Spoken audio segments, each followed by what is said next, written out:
Welcome to the Banker Lamp. Please enjoy the video. In this video, I will explain how to fix a window on a Kia Optima. First, you'll need to diagnose the problem.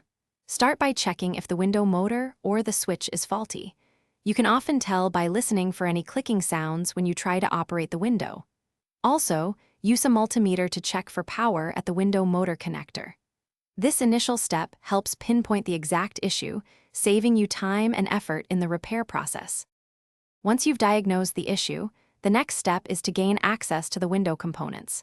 This involves carefully removing the interior door panel. You'll typically find several screws, often hidden under trim pieces or switch covers. After removing the screws, gently pry off the panel, disconnecting any electrical connectors and cables attached to it. Remember to keep all screws and clips organized so reassembly is smooth and easy. With the door panel off, you can now access and replace the faulty window components. If the motor is bad, unbolt it from the regulator. If the regulator itself is broken, you'll need to unbolt the entire assembly. Carefully remove the old part, making sure the window glass is supported. Then, install the new motor or regulator, securing it with all the original bolts. Ensure all connections are tight for proper operation. Before putting everything back together, it's crucial to test the new window component.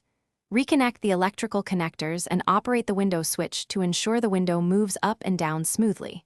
Once you've confirmed it's working correctly, you can begin reassembling the door panel. Reconnect all cables, align the panel, and secure it with all the screws and clips you set aside. This final check ensures a successful repair.